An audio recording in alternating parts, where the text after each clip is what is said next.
line. She's ready to do the hit. The whistles are being blown. She takes a... All right, well, here it is. Backup quarterback. Chandler Harnish throws, and Pam Oliver, wham. Let me tell you, that ball had a tight spiral, and it had some hump baby on it. And, hey, Pam, toughest person in this stadium. Thanks for you guys hitting me in the face with football. Oh, yeah, we apologize on that. This kid is physical. He's strong. I mean, arguably the top offensive lineman this morning in the one-on-ones. I mean, he's out there with a kid like Cameron Robinson. And all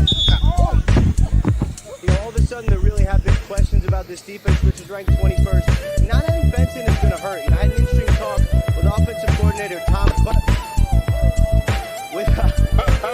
Did you guys see that football? I saw it. Anyway. I know we're moving fast, get physical out there on the field, and we come at full speed, and she's sitting down, taking pictures. I know that kind of hurt her, so I had to make sure she was all right. What did you say? No, I just rubbed her head, 'cause it looked like I hit her head. Yeah.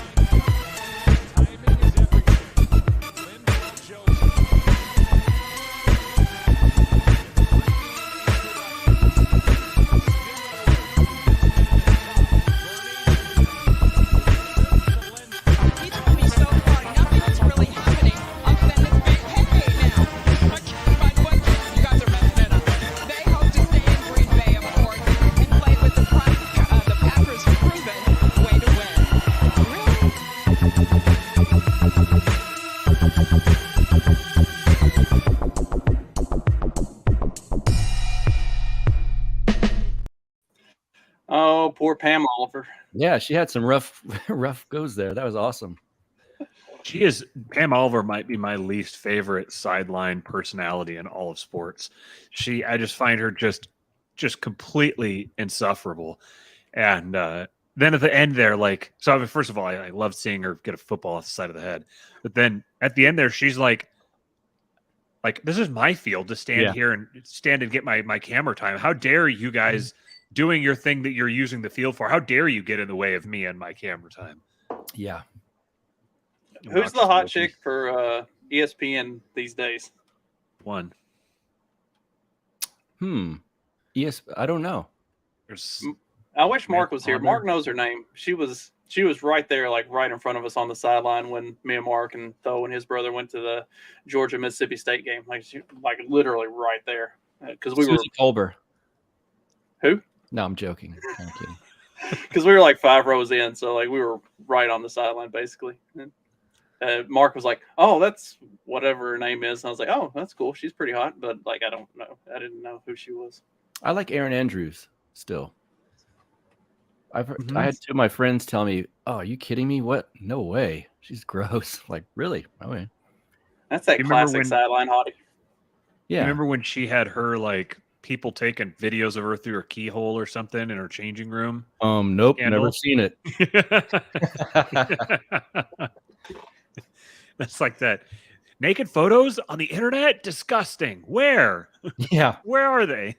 Yeah. That hotel chain got sued pretty heavily by her because they let that guy requested to have the room next to her and they said okay. Wow. Yeah. He was quite the stalker. Yeah, and he I believe the story was that he got there ahead of her or something and somehow inverted that peephole to where he could see her inside her room and then film it, of course. Yeah, something else. How much did that guy do jail time? I can't imagine he didn't, but I can't remember. I don't know. I can't imagine that he did. If you think about it, just peeping through a girl's room, I don't know if they're going to put you in jail for it for any length of time, but the big pockets were the hotel chain and she got it out of them. He probably at least got put on a list. Oh yeah. Yeah. List of heroes. Which that's back in the days when nudity on the internet was one of those things you had to be deliberately going to look for. You didn't just stumble upon it randomly scrolling through Twitter for no reason. Now it's like a suggestion in Instagram. Right. Why is this a suggestion for me? No, thank you. I'm trying to figure out what the algorithms are on Instagram because all I watch is sports stuff on Instagram. So why am I getting all this thought bullshit? But whatever. I'm sure there's a pretty big overlap between people who watch sports stuff on Instagram and people who look at thought bullshit. Yeah, I think so too. I didn't think about that. You're probably right. And if you follow any like weightlifting type of stuff, you also get like, here's some serum for your skin if you drink a lot, and kind of macho slash like metro stuff at the same time. Did I just describe myself? No. The Macho Metro. You know, add that as a tagline on your show. Mm-hmm. Yeah. So I know both of you are. Speaking of Buck's show, how about getting the shout out from Jay Dyer today? That was unexpected and cool because I don't know if you saw it, but Father Zachariah was saying how good Jay was on some stuff, and all of a sudden I see Jay Dyer. Thanks. Wow, there he is right there. And then he said, "Great interview." It was kind of cool. Yeah. Awesome. Pretty cool. And I've been stuck on this Jim Bob stream that Matt sent me last night. It is unbelievable. And then I found this one, which is hilarious too. It said, I prefer spiritual, not religious. And the other person says, I prefer sounds, not meaning. Spiritual, Jim not Bob is religious. fantastic. One of my least favorite sayings. Well, should we talk about some football? Probably. I would say I labeled the stream College Football Playoff Bound, but then neither Matt nor Jim showed up, so I'm stuck with the NFL exclusive guys. Yeah, so I don't know. I'm sure y'all have a lot of deep insights into Georgia, Ohio State, and Michigan TCU matchups. I have a slight bit of interest in watching those, but no insight whatsoever. All I saw was that for the first time in a long time, Alabama, nor was it USC? I can't remember. See, I don't even know that. Didn't make the college playoffs. Alabama and Clemson. Okay, that's what it was, right? Yeah. Clemson pissed their chance away against South Carolina. If they would have just closed the deal with South Carolina, they probably would have gotten in over Ohio State for the 4 spot. But nope, they got beat by South Carolina. For the first time in 13 years, I want to say. It's been a long fucking time since South Carolina beat Clemson. A buddy of mine is he's a big Clemson fan, and so he was posting like all of this like shit talk all week long about how terrible South Carolina is and how bad South Carolina's record is against Clemson for the last like literally a decade. And then South Carolina won. I was like, so that didn't work out so well, did it? So, but yeah, that was the big one. Was Clemson missed, and then which Alabama just kind of had Alabama was not Alabama of typical years. They had kind of a down year, which Saban will have one of those from time to time. But yeah, it was my only real insight is I'm looking forward to watching Georgia beat the brakes off of 2 Big Ten teams in the playoffs instead of just one. Like last year they got to beat Michigan, and then they got to finish it off and win their championship. But this year they get to beat both Ohio State and Michigan, so that'll be like Georgia's dominance over the Big Ten. That's what I'm looking forward to. When does all of that start? In January? Yeah, for the early bowl games will start. I think it's New Year's Day. Okay. Typically, anyway, and we can between now and then get a list of the bowls together, and we can kind of do a run through of the bowl games just for shits and giggles. With y'all can take some shots in the dark, and me and Jim and Mark will give analysis on them and break them down. I got to pick. Alan Mosley asked me to come on his show last year, and we picked all the bowls. And if you would put $100 on every game and just because we pretty much agreed on 80% of the games. If you would just put $100 on all of our picks, you'd have made a lot of money. We did we did pretty good. Yeah, he ran the numbers on it. Like we did really good. So I can't pick NFL games for shit, but I can pick bowl games apparently. Speaking of teams being on down years, I was thinking about this the other day that, the NFL, every league really, but the NFL in particular seems like it really goes through cycles where teams like the Patriots that have these just dynasties that last forever are are very much the exception in the NFL. There's always this kind of ebb and flow, and then you have the teams that are the perennial dumpster fires, and then they start coming around, and then you'll get the teams that are on top that then are on the bottom. And it's just interesting. We're kind of in a transition couple of years here where I was thinking about how it would be funny, like a couple of years ago, if you'd have said that the Bills are like one of the shoe-in best teams in football, it would have been like the Bills, like the Ryan Fitzpatrick Bills are the best team in football. Where at the same time, if you just said that like the Rams or the Patriots would be some of the worst teams in football, that everyone would just be like, oh God, like you have to watch a Rams game. Oh, like that. It was totally unforeseen, even like a year or so ago. I mean, they put this Rams Broncos game. They set that up. It's a Christmas Day game this year, Rams and Broncos. And everyone thought that this was going to be like a huge, like premier matchup. You've got like the Bobby Wagner versus Russell Wilson showdown. There's all kinds of storylines in there. Now it's just like, oh God. Yeah. But it's interesting seeing, like, if you just said 5 years ago that the best teams, the most exciting, interesting teams in football would be the Dolphins, the Bills, the Bengals. What are some others here? Even the Chiefs. There was a long time there where the Chiefs were just abysmal. And then it's interesting too, seeing that we're starting to kind of see the Chargers. Yeah, we're starting to see a kind of the new blood that's beginning to rise, where you've got like the Jets, the Browns. Maybe they've been kind of constantly on the cusp. The Jags are kind of right in there. And then obviously the Ravens and the Steelers are both kind of where they're kind of like, ugh, nobody really wants to watch them. But I think that the next big team that seems like it may be on the cusp of being kind of like the team that everyone associates with being terrible, but now they're really interesting, is the Lions. If the Lions, so they've got the Rams first round pick this year. So there's a legit shot that I think they're 5-7 right now with 5 games left to play. So they've got a super soft schedule coming up.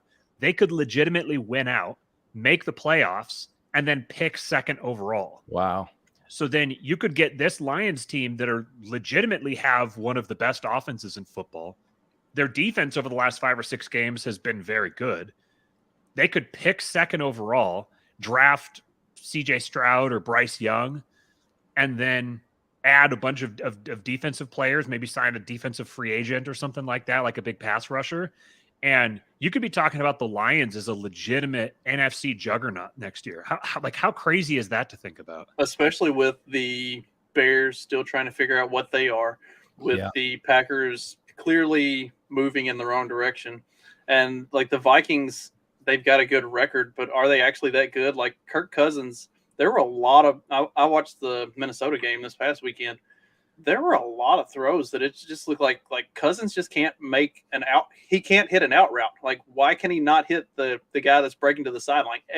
Especially going to the right sideline, he overthrew that guy like half the time, if not more. I'm sitting there watching it, and the receivers are making brilliant cuts. Like, they're wide open, and he just overthrows them by like 3 yards. Like, don't even have a chance. Like, I'm 6'5", and even at my peak being able to like dunk a basketball, I don't think I could have caught those balls. Like, I don't know where he was throwing it. It was crazy. Like, I've said all year, I don't think the Vikings are as good as their record indicates. And like, they keep winning games that they should win. But, you know, like, you watch some of that stuff and it's like, how do they keep winning?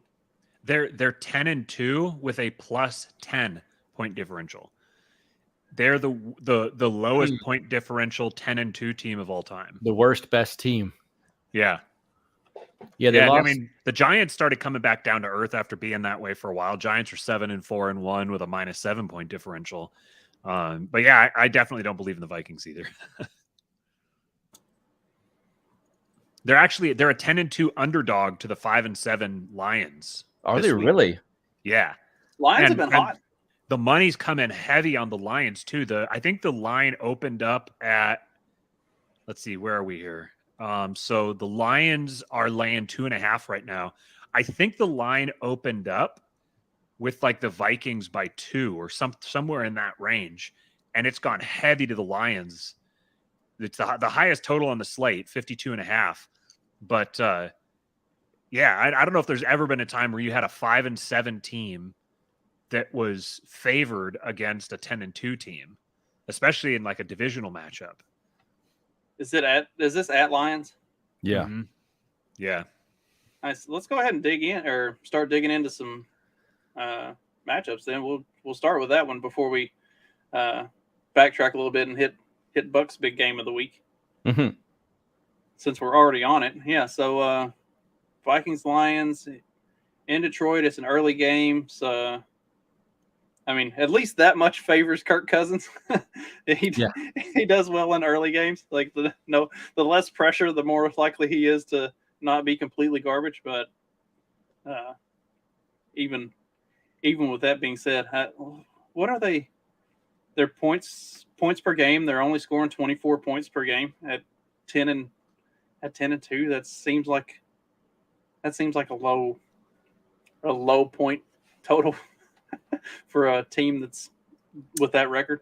It could be skewed. I don't remember the scores, but it could be skewed because those two losses were the Cowboys and the Eagles, both with very good defenses. So if they scored super low in those and they're doing well in the other ones, that could be it. I don't know that it is, but because I barely pay attention to the Vikings, but I do know that's who they lost to. Yeah, well, I think you might be right.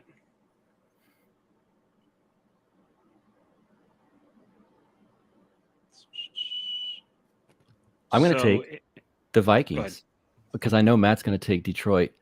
So if there's some kind of way to get ahead of people, that's by picking the opposite. I haven't seen the Lions enough. And of course, I wouldn't be surprised after hearing what Matt just said if they win, but I'll stick with the Vikings thus far. If they lose to the Lions, then yeah. So earlier this season, the last time they faced each other was in week 3 at Minnesota, and the Vikings won 28-24. I think a big X factor in this game is going to be the involvement of Jameson Williams, the rookie wide receiver for the Lions, because he coming off I think he tore his ACL in the college championship game last year, and still went in the top 10 or around the top 10 this year in the draft. And he's a legitimate contender for fastest player in the league, straight up like game breaking speed, take the top off the defense. But they've been easing him along, and they have a habit this season. All the Lions players coming off of injury have been really they've very gradually eased them back in. So last week was his first week. I think he played something like 8 snaps, and Dan Campbell said that they were going to be using him as a punt gunner, which is kind of a weird thing to do with your first round wide receiver. But then the joke is that they actually didn't punt last week at all. They didn't have a single punt, so they didn't have to use him there.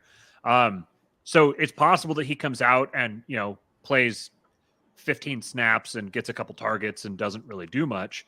At the same time, he could play 15 snaps and he could catch a 75-yard touchdown and immediately put the Vikings into catch-up mode.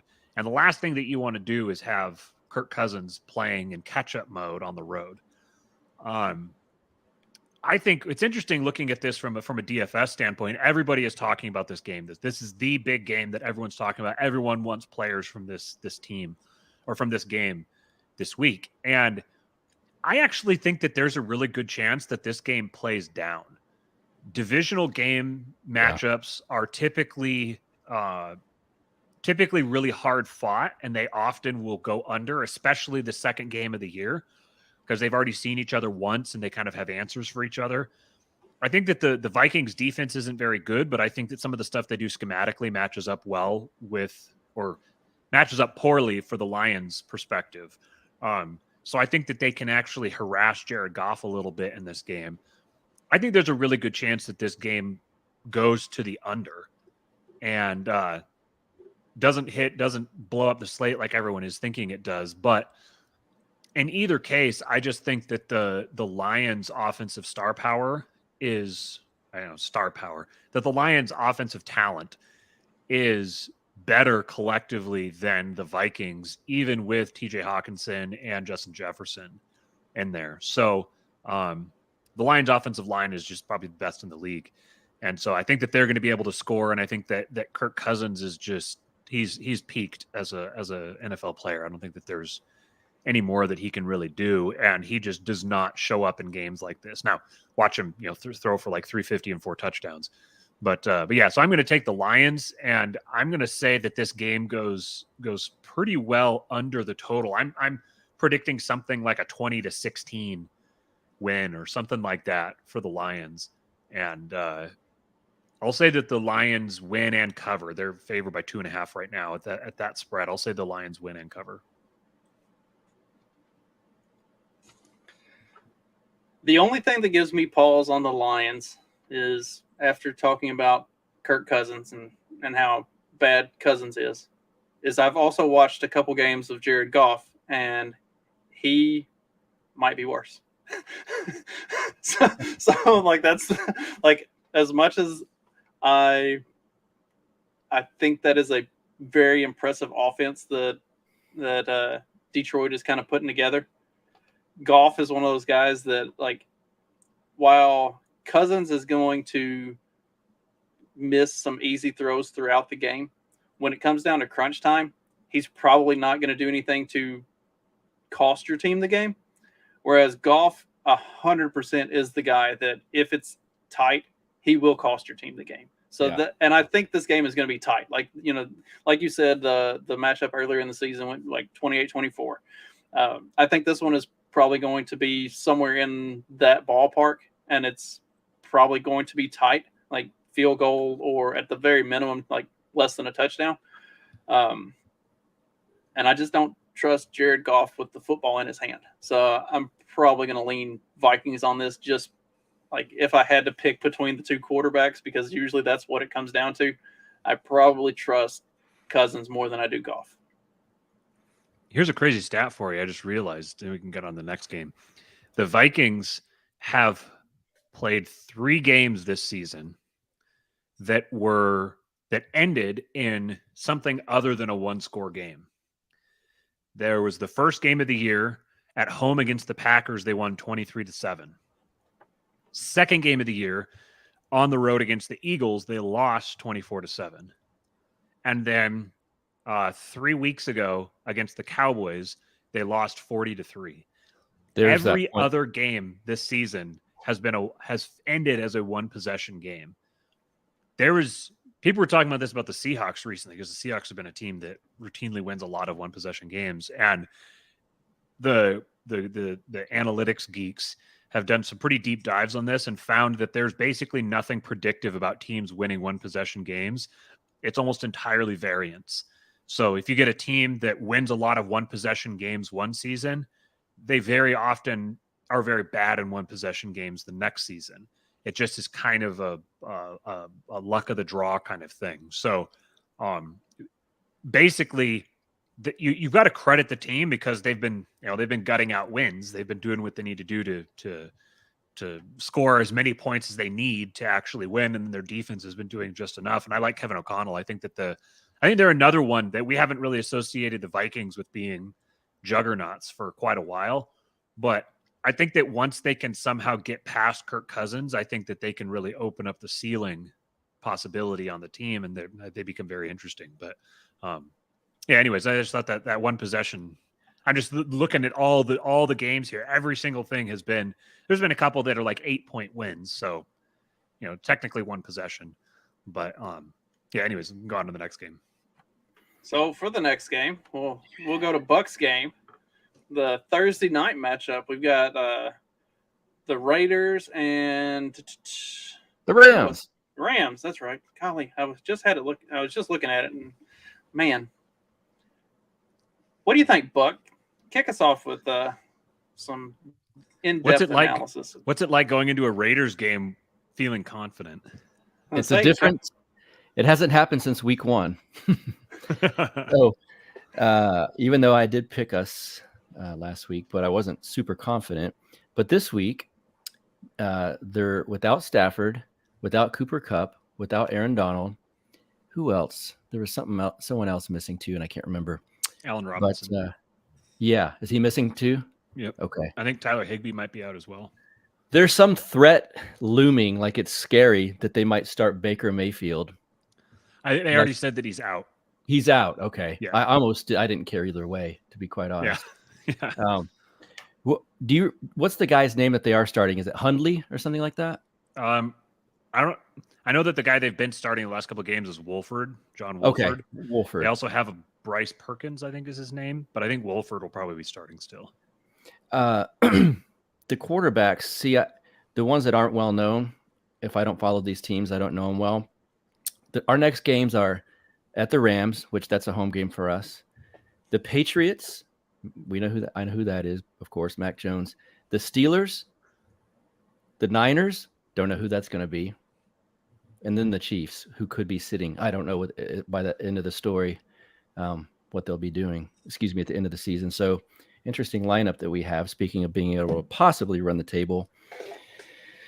Yeah, I think tomorrow night, I'm pretty confident we can win. I say that. Watch us struggle to, kick a field goal at the end, but it better be at least by 10 points, I would say. The defense finally has clicked. Well, both sides have finally clicked. I suppose Josh McDaniels and Patrick Graham must have schemes that are not the easiest to learn, but whatever the case is, we held the Chargers to one offensive touchdown last week. And when Derek Carr throws 2 picks and one of them's a pick 6, if you tell me that happened, I would usually say we lost. And that happened against the Chargers, and we won. And it was fairly comfortable. There was a moment towards the end where I got a little bit nervous, but Max Crosby, Chandler Jones, the middle of the line, Tillery, who was a Charger, all those guys woke up. Well, Max Crosby's been awake, but Chandler Jones woke up. The defensive backs actually looked amazing. I don't know who you stopped, Josh Jacobs or Devontae Adams now. The Chargers didn't stop either one of them. And the Rams are going to have a rough time. We could probably sit Jacobs and win this. I think they rest him a little bit and play White, our rookie running back, a little bit more. But this better be an easy win. This better be. If this team's clicking like this, you can't go up against a team with a quarterback I've never heard of and lose. So I can't wait. I'm going to be at work. We will be watching and celebrating a win for the Raiders. Well, I hope they don't sit Jacobs, because I've got a fantasy matchup that I really need him to at least get double digits, or I probably don't stand a chance. I don't think they'll sit him. I think they're going to split it a little bit more evenly than they have been. It's funny. We entered this season, and a guy the commissioner in my league, I was going to keep Jacobs. I had him on my team, and it's a keeper league. And rightfully so, he did say Jalen Hurts is the one I should keep, and I ended up doing that, and that's paid dividends. But I don't know. Maybe I should have kept Josh Jacobs, because he said, well, you know how the New England system is. They're going to split carries with all these backs. They have like a deep running back room with 5 guys in it.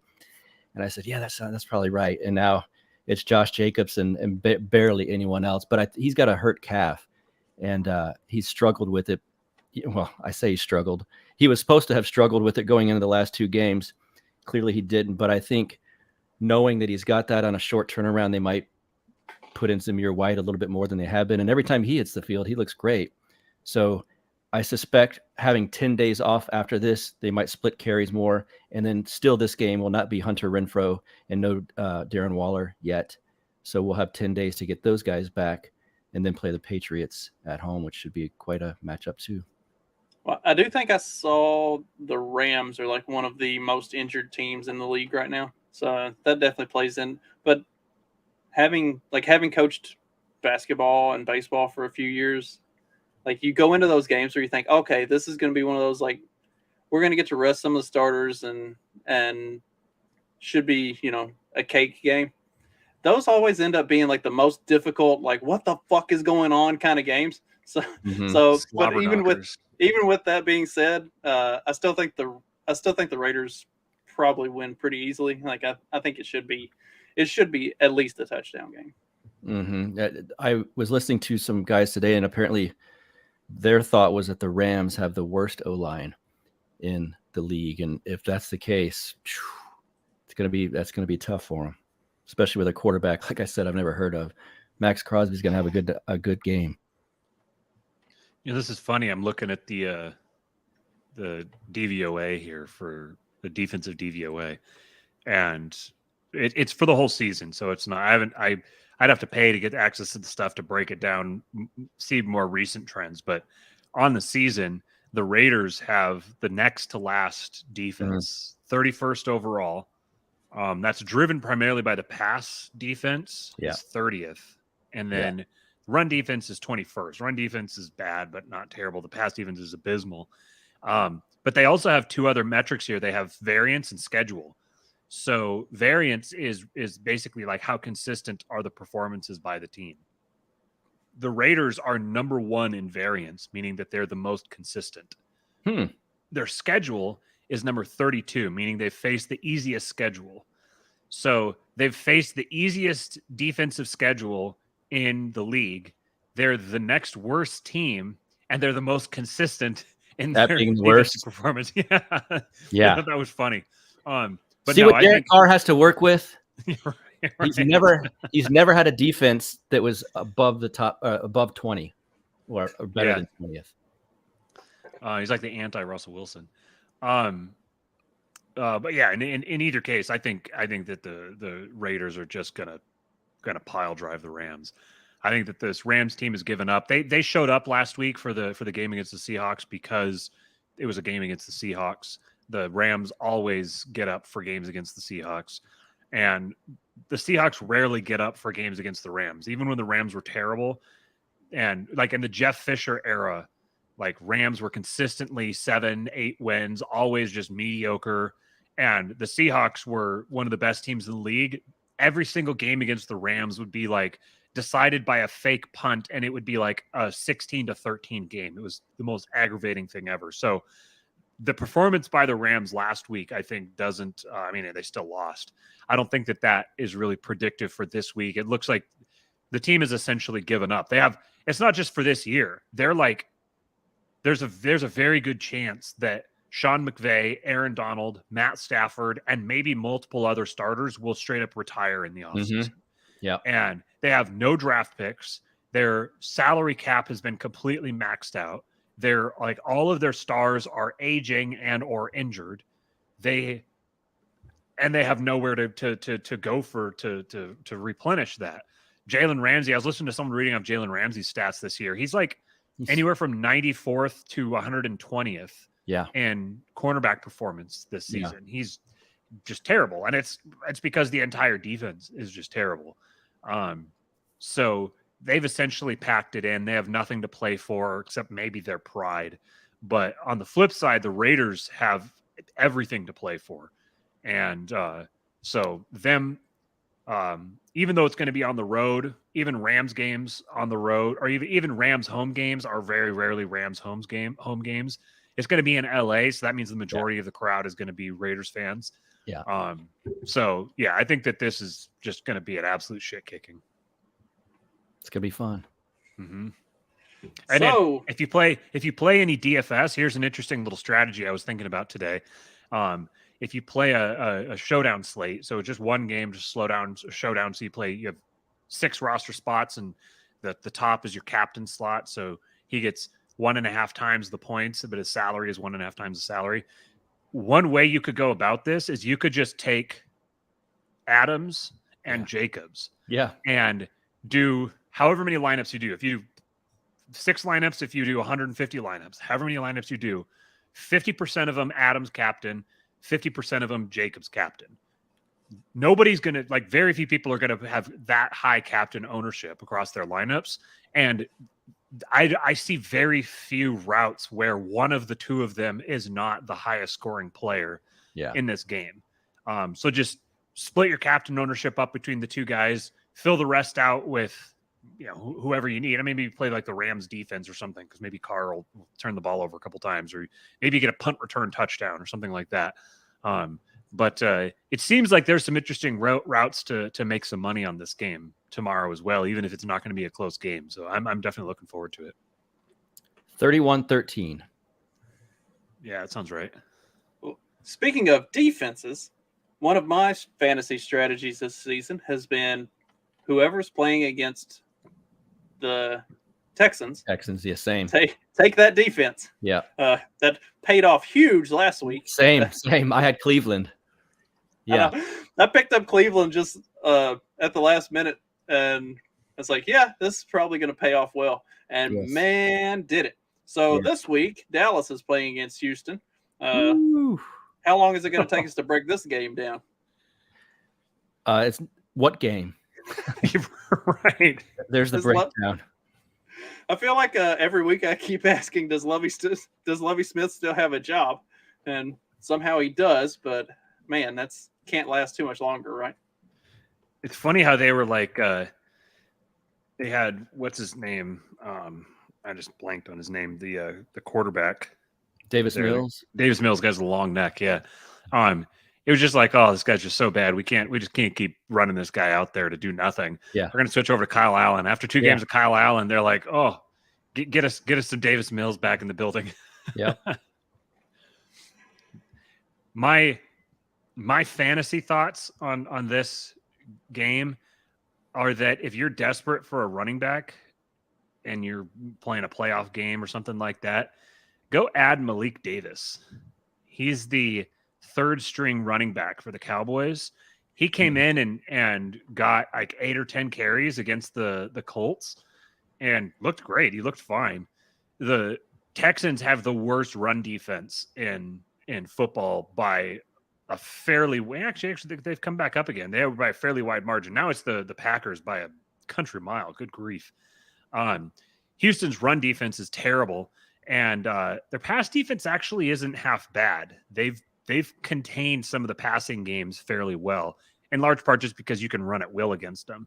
So I think I would actually maybe break ties against the Cowboys passing game in this one. I think that there's a good chance that that like Dak and CeeDee Lamb and Michael Gallup, Dalton Schultz, I think they may underwhelm a little bit. They may not completely dominate, but Zeke and Pollard and then even Malik Davis, I think, are probably going to be legitimate. This could be a 300 rushing yards type of game, 300 rushing yards and 5 rushing touchdowns type of game. That guy that they go bring from the parking lot and just throw him in pads and tell him, here, hit that hole right there. And just run. Right. Like he could run backwards through the hole and run for 50 yards. Yeah. It shouldn't be any close at all. Yeah, I don't think this is going to be much of a game. Thank God. Speaking of the Packers, they don't play this weekend, so I don't have to watch them just let literally anybody walk on the field and run all over them. The Texans are so bad that for the past, I would say, month, they're not even the local game that's shown.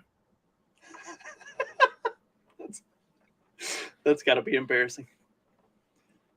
Moving on. Let's see. We've got a NFC East matchup. We've got the Eagles and Giants. What are we looking at with this one? I haven't thought the Eagles were as good as their record, but at the same time, they keep winning the games that they're supposed to win. So you can't really knock them for that. And I don't think the Giants are as good as what they started out either. So at the end of the day, the Eagles are clearly the better team in this matchup. So I don't expect anything surprising. But what y'all got? Go ahead, Matt. So the Eagles defense has been the Eagles run defense has been their biggest Achilles heel most of the season. They're looking statistically here. They're the number 2 pass defense and the number 23 rush defense on the year. And they've faced the 31st, so the second easiest schedule.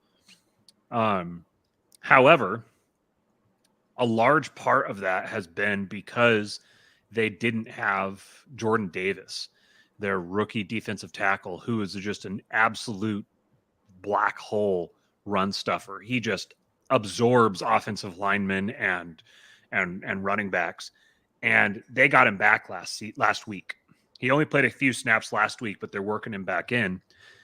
And while he's been out, after they kept getting run on to death, they went out and they signed Ndamukong Suh and Linval Joseph, who both spent their entire careers as run stuffers. My expectation is between getting Jordan Davis back and having Suh and Joseph in there, it could be that their run defense goes from being a weakness to a legitimate strength because now they can rotate the three of those guys. I'm sure there's different formations that they can line up in, having three legitimate run stuffing defensive tackles. I think that I've been a believer in the Eagles all year. I think they were my NFC Super Bowl pick, if I remember right, from the beginning of the year. And so I've 100% believed in them. On the offensive side of the ball, there's just go listen to, if you can, go listen to the podcast that The Athletic did after this last week. Nate Tice and Robert Mays do some really, really good breakdowns. And they were describing how the Eagles are consistently evolving every game. So they'll take something that there's two primary things they do. Number one, they are willing to beat you on the ground or through the air. It doesn't matter. The best examples, the last two games against the Packers and the Titans. You can run the Packers to death, so that's what they did. They ran for over 300 yards and just dominated them on the ground. Then against the Titans have the best run defense by far in the league, but they've got a very bad pass defense. So they passed them to death and didn't even try to run the ball. There's not very many teams that are that offensively open-minded and able as well. Like being able to dominate teams whichever way you choose is a luxury that most teams don't have, even if they were open-minded enough to consider it. But then they also self-scout like crazy. And if they are getting beaten in a particular way from week to week, then they'll adapt and they'll change their scheming to make up for that. Robert Mays and Nate Tice on the Athletic Show, they did a great breakdown of that. Now, this is a divisional matchup, and divisional matchups are always funky. And it's a divisional matchup on the road against a very spunky Giants team that Brian Dable has really playing above their heads. I think this game is probably going to be closer than people are anticipating going into it. But I just can't imagine that Saquon Barkley looks like a shell of himself. They gave him like 35 carries or something against the Texans maybe 4 weeks ago or so. And he's just been a completely different player ever since then. I think they ran him out of gas and he hasn't been able to recover. And then their passing game is pretty barren. And now going up against a fantastic Eagles pass defense with suddenly, I think, a very good run defense. I just don't see any outs for the Giants here. So really the Giants are just going to have to try to contain the Eagles offensively and keep Daniel Jones within shouting distance. And I don't really see that happening. So I think that the Eagles are they're favored by 7. I wouldn't be surprised if the Giants maybe like backdoor cover. I don't think it's going to be a blowout, but I think the Eagles are going to win fairly comfortably.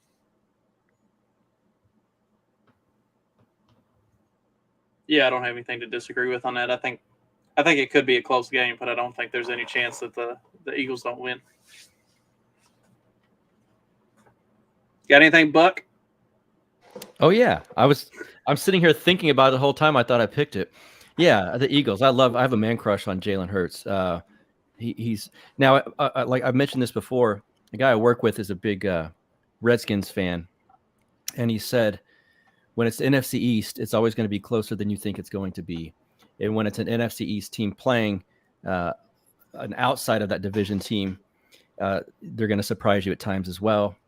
Obviously not the Eagles, but they pretty much beat everyone. So like you guys said, I think it'll be closer. It's not going to be a blowout. I'm surprised the Eagles are favored by that much. Maybe because I have this insider NFC East knowledge, but I'll Eagles for sure. Jalen Hurts all the way. All right, moving on to the next game on the docket. Another interdivision rivalry type matchup. We got Baltimore and the Steelers. What do y'all think about this one? Jackson's out obviously for a few weeks, isn't he? Yeah. Mm-hmm. Sprained PCL. Yeah. But he missed several games last season, and Huntley filled in for him. Yeah. And the offense almost like never missed a beat. Yeah, he looked off, obviously, this last game. Maybe now that they're expecting him to start and getting reps with the first team starters is going to help. Man, that's a tough one though. When is Dobbins coming back? Because I know he's like supposed to be coming back sometime soon, but I don't know if it's yet. Looking it up here. First tweet says, no one happier to be back on the field today than Ravens running back J.K. Dobbins. So he was out there working. He's not wearing a non-contact jersey. Kind of looks like he's limping a little bit, so I don't know, but he's been back for a little bit, so I'd imagine that he I think he was practicing last week in limited fashion. So I wouldn't be surprised if he plays this week. Oh, yeah, it's I was going to say, I know he's been practicing for a couple weeks. Week 14 is when he's eligible to come back on the field, so he should be back this week. I think not having Jackson but having Dobbins come back, their run game isn't going to miss a whole lot. Like Kenyon Drake is still a good receiving back out of the backfield, and Dobbins gives them more of a true 3-down type of a back that they can use. And Huntley is going to utilize his receiving options a little more evenly, maybe. Like he's going to throw to the easy target. He's not going to try to make like big plays. He's going to take what the defense gives him. So I think that plays to the Ravens' advantage, especially against a Steelers team that isn't super steady. It's interesting to think about looking at. Let me see if I can pull this up real quick. The Ravens 2021, because Huntley and Lamar are basically, you almost couldn't tell. Like if they didn't have numbers on their backs, you almost wouldn't be able to tell which one's which. You'd have to you have to watch closely to be able to tell. They're very, very stylistically very similar. Last season, they, in the games that Lamar was out, they had they lost basically all the games that he was out, but they put up 22 points, 30 points, 21 points, 19 points, 13 points. And so they weren't bad. Huntley passed for 270, passed for 215, and ran for 73. He basically put up pretty similar lines to what Lamar Jackson puts up. Leaving aside the a couple times recently where Lamar is completely blown up, but this year Lamar has really been pretty blah. And granted, he's missed a lot of his big weapons. Having Rashad Bateman go out was pretty rough for that, schematically speaking, for that offense. And, you can't build an entire offense out of tight ends as much as they may want to try to. But if Huntley comes in here and Andrews has been hurt a couple times, like Andrews hasn't been 100% for much, if any, of the season. So that's that doesn't help his case either. Right. But do we anticipate this changing dramatically next season? Like the last couple seasons have been pretty comparable. There's been relatively thin talent, receiving talent for the Ravens, and Lamar has been injured here and there, and he's not really putting the game on his back and carrying the team through it. If Huntley plays comparable to him, and at the end of the season, I see where Lamar wants 200 or 250 million guaranteed, do you give him that? I wouldn't. Interesting decision point here, especially who knows where I think they're pretty sure they still have their first round pick. So depending on where they wind up, could you do a tag and trade with Lamar and get a first round pick out of him and draft a quarterback? I think it's interesting because the flip side of it could be that Lamar is dialing things back because he's waiting to get the bag before, and he doesn't want him to get himself hurt. So maybe once you sign him, you get him his life-changing money, then he's going to go balls to the wall and he'll be the Lamar of the first couple of years of his career. But this is a really interesting storyline here because the it's not like the Ravens are just there you go. Go play in a dome. Or Detroit. It's not. Yeah. Oh man, imagine Lamar Jones on Detroit or Lamar Jackson on Detroit. Yeah. That would be with that pick they got from the Rams. Yeah. Like and with that receiving core, like to actually have like legit receivers and not whatever the Ravens like cobble together every year. Or the Jets. Think about the Jets with their wide receiver core, and they got Breece Hall coming back with Michael Carter. Like, to me, it doesn't. The Ravens roster is not a quarterback away from competing, and I don't think that they're more than. I think they're probably 2 or 3 years away from really competing seriously. So there's a legitimate chance that the next few seasons here are kind of a real or the next few games here are kind of a real audition for Huntley to potentially just be their stopgap quarterback. You kind of play ahead of a rookie coming in or something like that. So this game actually kind of has more intrigue to me than I initially expected, just because of some of those underlying storylines. It's an AFC North December division game, low total, tight spread. It just seems like this is going to be an absolute slobber knocker that, I have no idea how it's going to pan out. There's basically no result that would surprise me, from one team blowing out the other to a tie to, just about anything could happen here. So just for funsies, I'm going to say a tie. Oh, I like it. Boy, if it happens. What you got, Buck? Something inside me wanted me to pick the Steelers, but I can't. I'm still going with the Ravens. They got my second favorite kicker. I just think I like that coach better. I'm going with the Ravens. And speaking of the AFC North, we got the other two teams facing off this week as well. Cleveland and Cincinnati. Yeah, this could be a very interesting game. Usually they are with these two.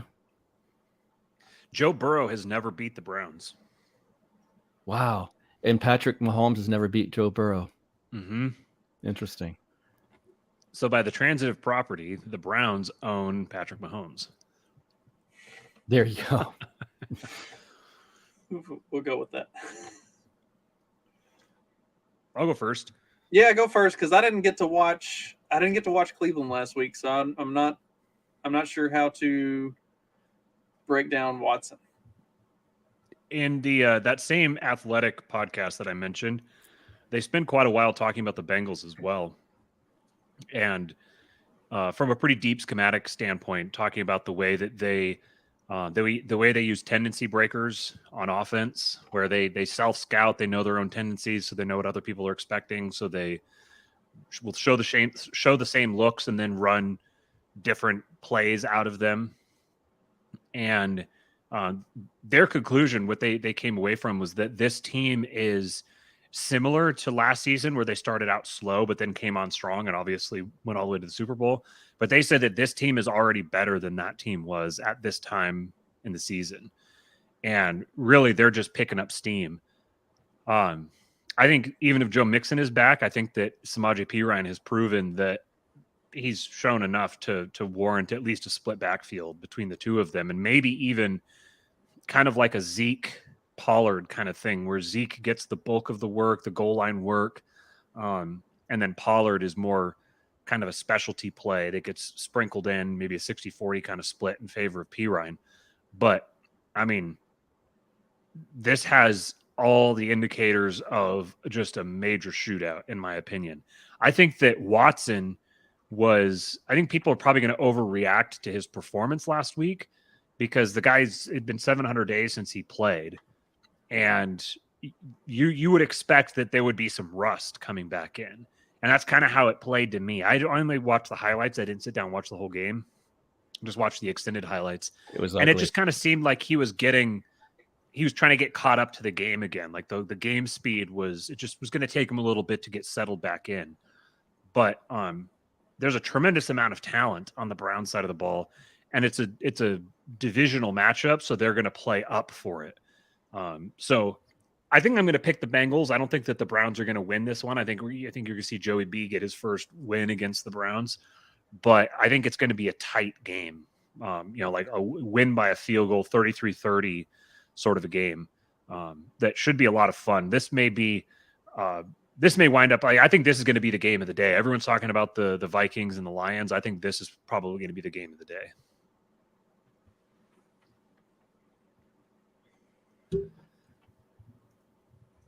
You want to pick the Browns? I see it.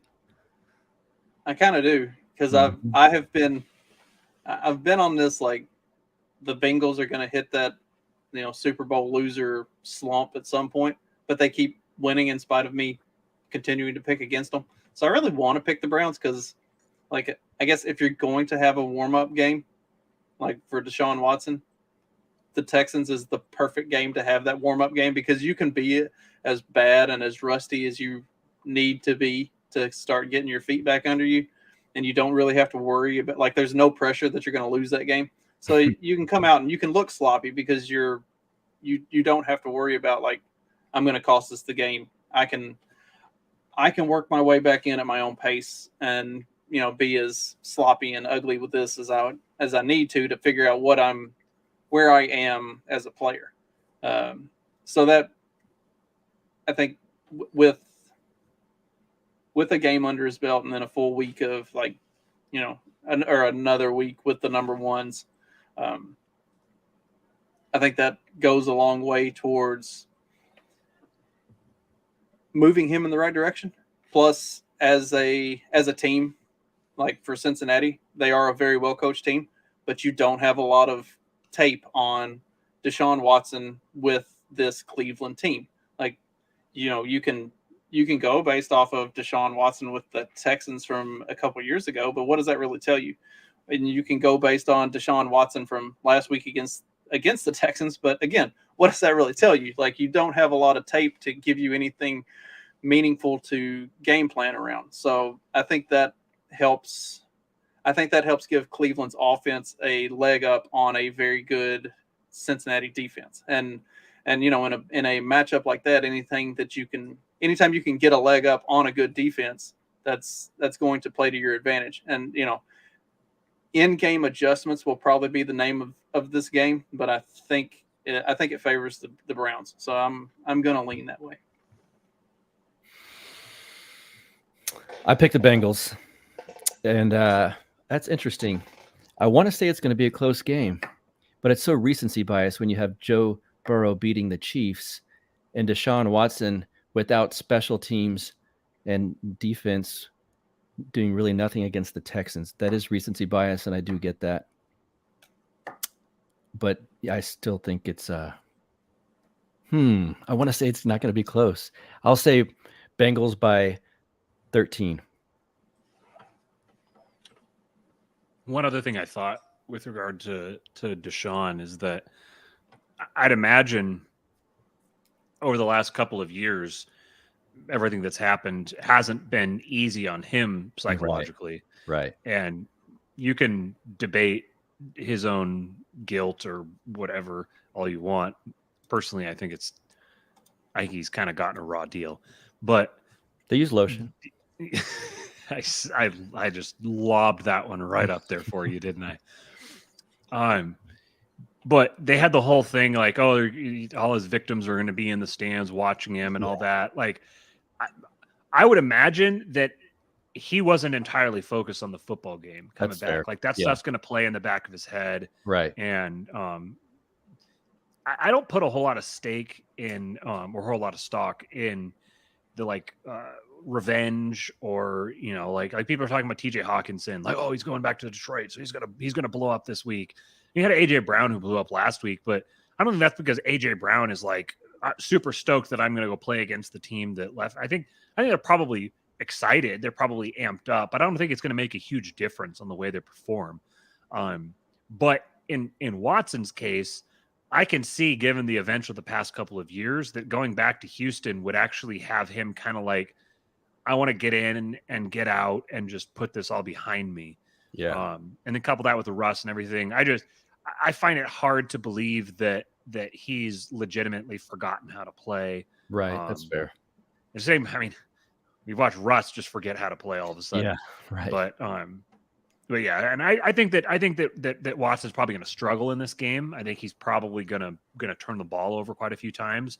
But I think you're probably going to see him airing it out, and everyone's just going to be pedal to the metal the whole game.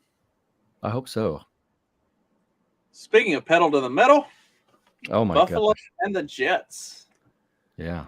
I think this has the potential to be a very high-scoring game, especially since the Jets sort of look good under Mike White, which a buddy of mine in our morning show, Lee, he didn't have a quarterback a couple weeks ago, and I told him, I said, take Mike White. I said, go pick up White right now. And he didn't do it, and White went off for like 25, 26 points that week. I was like, dude, I told you White was going to be good. Like, in hindsight, I should have gone and picked up Mike White because he did better than Justin Herbert did that week. But like Mike White seems to be able to run this offense. Like last week against the Vikings, aside from like a couple of like, I don't know, they weren't necessarily bad passes. It just like ball got tipped at the line or something would happen and it wouldn't go his way. Like other than that, like he put together a really good game and they were right there in it and gave the Vikings everything they wanted. So like I feel like this has the opportunity to be a very close and very high scoring game. But at the end of the day, like I do think Buffalo has a lot more talent, and I think Buffalo has a better defense. So I think that's kind of going to be what it comes down to. But I do think this will be a very good game.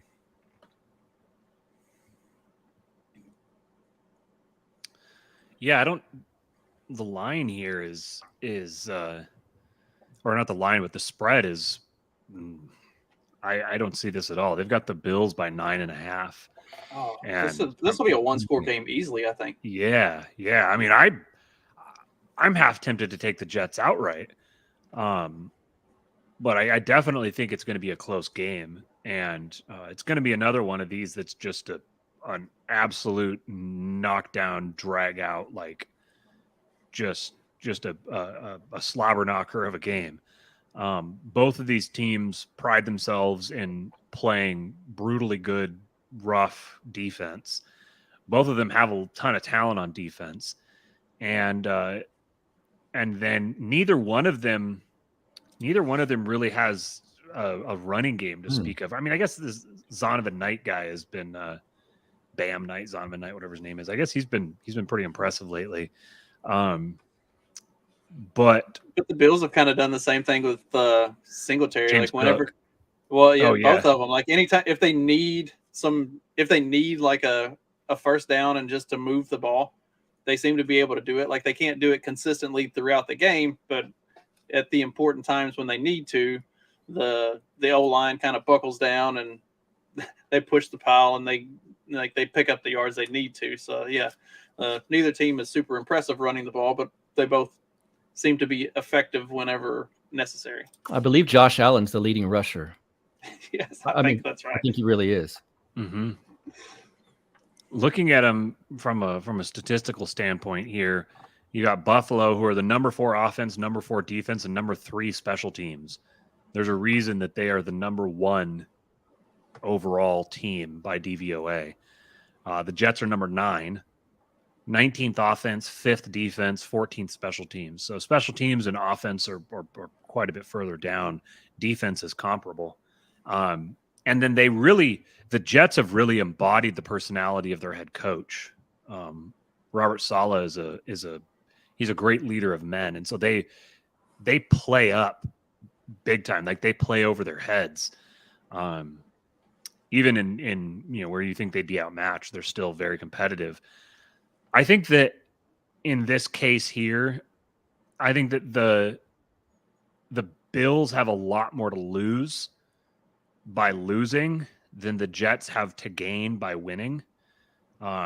Which isn't to say the Jets can afford to lose a game. They're in a pretty hardcore wild card fight for the wild card spots. But I think that the Bills with the Bengals coming on with bye Justin.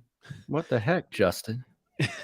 With the Bengals coming on with the Chiefs obviously being the Chiefs, I don't think that the Bills can really afford to drop a home game here. So I think you're going to get the Bills kind of in a corner playing for their lives, so to speak. And I think having Von Miller go out, he's obviously a very popular guy in the locker room. I think that's kind of a galvanizing effect that they're going to like win one for Von kind of. So I'm going to take the Bills here. It feels kind of like a cop-out pick to me because it seems like it'd be a lot more fun to pick the Jets, but I'm going to take the Bills here, but I'll call the Jets to cover. I pick the Bills. I'm going with my head and heart. My head says the Bills, and my heart wants the Jets to lose because if there is some kind of pipe dream I've got where the Raiders win out, we need the Jets to lose. They're the 7th, I believe, right now, 7th seed in the AFC, and we're 2 games behind them. So if we win out and they've got to lose a few, this will be one of them. I like where Buck's head is at. I just found out what this little button on the side of my mouse does. It's a back button. That's why I dropped out of the stream for no apparent reason. It's a back out button. Yeah, I'd never touched that before, and that was surprising. So moving on to the next game. That's what you told her. Oh, what do we want to look at next? We want to do let's do Kansas City, Denver. Go to another interdivision game. Speaking of that, I'll go refill after I tell you everyone knows who's going to win this game. Kansas City, Denver's terrible, and we need them to lose. Well, no, we don't need them to lose. Kansas City's going. There's no chance of catching them. They're going to win this, and Denver's awful. I was gonna say I don't think Denver has any hope of catching anybody. So, yeah, this is. I think the only real story in this game is just the continuation of how far Russell Wilson has fallen this year. Like, is there a basement that he can finally hit the bottom of? Have you seen the what do you call it? The meme that's going around. There's a guy, he's tracking the bathroom counter, and he's got a graph that's tracking Russell Wilson's total touchdown passes compared to the number of bathrooms he has in his house, and looking to see, like, by the end of the year, where will they be at? And I think he's thrown 8 touchdown passes, and he has 12 bathrooms in his house. I was going to say, I know he's got double-digit bathrooms in his house, so yeah. Which brings up one of the podcasts I listened to. They had an interesting conversation. They said assume that you're a starting quarterback for an NFL team for an entire season. Assume you don't get hurt. Assume that you're the starter for the entire season. Take however many bathrooms you have in your house. Could you throw more touchdowns than you have bathrooms in your house? Am I counting just the one house or both houses? Do just the one house. Make it easy on yourself. I was going to say, if I count both houses, it's 3.5 because we got 1 full bath and a half bath here and then 2 full bathrooms over there. So could I throw 4 touchdown passes? Maybe. And then you got the entire season. See, I was a good football player. I was not good at throwing the ball. Like, I could get it about 12 yards down the field consistently, and that was I played quarterback for a flag football team in college for just a couple of times. I was normally the center, but when my buddy who was the quarterback wasn't there, I would take over for him a couple times. And man, simple little 7-man flag football. I just had so much respect for NFL quarterbacks after doing that, because the speed at which you have to think and process, and then the hardest thing in the world, it blew my mind how difficult it was to throw a crossing route, because you have to lead them so much to try to get it there just on. It was incredibly difficult. When we would do defensive simulations and stuff, and just running with the D line and the linebackers, they would let me stand in for, especially if we were playing against a team that had like a wildcat type of a quarterback, like a running quarterback. They would let me stand in and run the option quarterback plays. And I could consistently get the ball down 12, 15 yards down the field. But if it was anything past 20 yards, I don't know where it's going. I did not have an arm for that kind of thing. I was an excellent defensive player, and I was really good at catching the ball. Don't put the ball in my hand and ask me to throw it if you want it to go anywhere consistently. I've seen a few of because I do only follow like sports stuff on Instagram for the most part. There's like flashback plays of where they do like a pitch to a wide receiver and let them throw the ball, and they just throw it straight to the defender. It's like not even an offensive player anywhere in the vicinity. Like that's me attempting to throw the ball downfield. What we were discussing, Buck, is there's a guy online. He's a Broncos fan, and he's tracking the Russell Wilson touchdown passes compared to bathrooms in his house. Yes, I know this one. Yes. Yeah, so I think Russ has thrown 8 touchdown passes and he has 12 bathrooms in his house. Correct. So the question was, if you assume that you're the starting quarterback for an NFL team for an entire season, assume that you're healthy the whole year, you don't get hurt, you play, which probably is the craziest assumption of all, but you play the entire season without getting hurt. Could you throw more touchdown passes than you have bathrooms in your house? Me right now on an NFL team? Yeah. Well, no. that's why I'm like it's not a chance. Yeah. I could probably throw one. I think there's a good chance that you hit a wide receiver on a screen or a little quick dump off and he takes it to the house, or like your team recovers a fumble at the 5-yard line and you come in and you just have to throw a quick pass, you get touchdown that way. Like I could see maybe that, but like, no. No. So I was telling him when I played flag football in college, I was a quarterback a couple of times for just little intramural 7-man flag football. And it rocked my world how difficult that was, how much harder it was than I expected. I just have so much respect for NFL quarterbacks now. Yeah, and think of the guys, the size and the speed of the guys trying to hit you. Yeah. I mean, you see Aaron Donald or Max Crosby or Von Miller just lining up when you see their face. It's like, oh, God. Like this guy literally wants to take a bite out of my throat. Yeah. Speaking of like the size, that's something that I think people always underestimate with professional and collegiate athletes. Like working with NCAA basketball teams and being around like the men's teams. Like when I was at Mississippi State, they had a dude, Shane Powers. He was redshirting. He had transferred from Iowa and he was redshirting that year that I was there. And we were both 6'5", and at the time I weighed about 180 and he weighed 215. And we could stand next to each other and just look each other dead in the eye, like same height. When you saw him on the TV, he looked like he was a little scrawny dude. But like when I stood next to him in the gym, his arms were like that. Like he was fucking jacked. And so like whenever people are looking at guys on television, like especially collegiate and NFL players and stuff like that, I'm like, all right, so like that guy looks like he's a little scrawny fuck. He could probably bench press you with ease. Like he's a big, massive dude. Like you see the pictures of Tom Brady talking to Aaron Judge? The size of these guys is like insane. Like you can't even comprehend if you haven't like stood in a room with them and been there. It's Aaron Judge is 6'7". Tom Brady is 6'4" ish, and in cleats he's basically the same height as Judge. If you see Steph Curry, I've seen pictures of him next to Tom Brady before. Yeah, he looks he's little, easily as big as Brady. Yeah, but I thought he was going to be, out much bigger, and I was like, damn, yeah. That was like my brother and I met Steve Nash on Beale Street in Memphis, and Steve Nash is 6'3". Like I'm 6'5", my brother's about 6'7", and he's like, my brother was like, he's our height. I was like, he's an NBA player. What'd you expect? Yeah. I met Robert Gallery, the old he was on the Seahawks, I think, after the Raiders.